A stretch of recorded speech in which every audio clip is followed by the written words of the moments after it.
Hello everyone, সবাই কেমন আছো? আশা করছি খুব ভালো আছো। আমিও খুব ভালো আছি। নিত্যদিনের জীবনে আজকে একটু অন্যরকম, কারণ আজকে বড়বাবু বাড়িতে আছে। তো আজকে তো কাজবাজ অনেকটাই বেশি, কারণ আজকে শনিবার, কাল রবিবার, কালও চলে যাবে।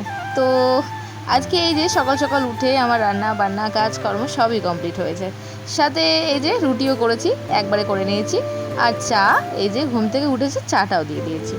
কি বলো তো বন্ধুরা, আমার জীবনে সাকসেস হচ্ছে আমার বর নিজে পায়ে দাঁড়াবে, আমাকে ভালো রাখবে, আমাদের সংসারটা বড় হবে, আর সব কিছু ঠিকঠাক হয়ে যাবে। এটা আমার জীবনে সাকসেস।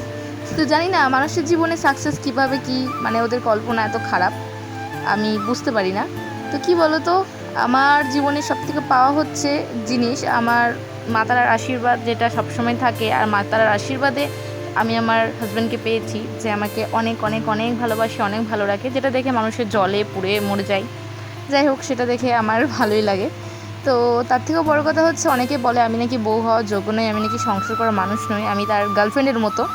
তো আমি যদি গার্লফ্রেন্ড হই, তার কাছ থেকে সেই বইয়ের জায়গাটা বা এত ভালোবাসা, এত মানে কেয়ার, এত মানে সব কিছুর দিক দিয়ে ভালো একটা মানুষ হতে পারি তার কাছে, তাহলে আমি বলবো সারা জীবন আমি গার্লফ্রেন্ড হয়ে থাকতে চাই। কারণ আমার কোনো রকম ওই বউ হয়ে আর মানে আর পাঁচটা মানুষের মতো ঘরে বউ রেখে অন্য জায়গায় যাবে, এরকম টাইপের কোনো কিছুই আমি চাই না।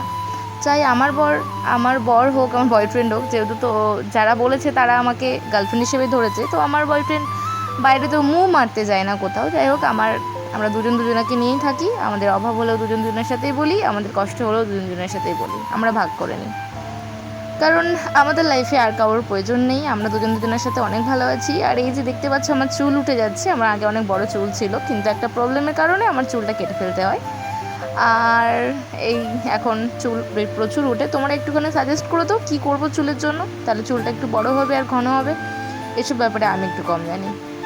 আর কি বলো তো বন্ধুরা, আজকে সকাল থেকে সারাদিন একটু অন্যরকম গেছে, কারণ ও বাড়িতে থাকলে অনেকটাই ভালো লাগে, কারণ কথা বলার মানুষটা আমি পেয়ে যাই। তাছাড়া অন্য দিন আমি খুব একা হয়ে যাই, একা ফিল করি। হ্যাঁ, আমি নিজেও একটা কাজ করি, তার জন্য আমার একটুখানি সময়টা কাটে, কিন্তু তার আগেও ভাবি যে ভিডিও বানাবো, এই করবো, সেগুলোর টাইমটা হয় না আমার।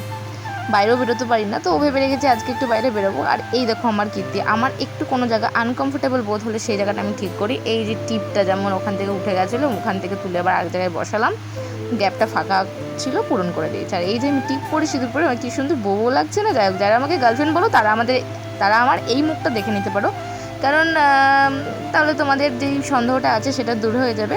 আমার মুখটা দেখে নিশ্চয়ই মনে হচ্ছে না আমি আমার বরের হচ্ছে গার্লফ্রেন্ড। যাই হোক, তোমরা অনেকেই অনেক কথা বলো। আজকের ভিডিও ছিল এইটুকুই, আবার দেখা হচ্ছে নেক্সট ভিডিওতে। টাটা, সবাই ভালো থাকবে।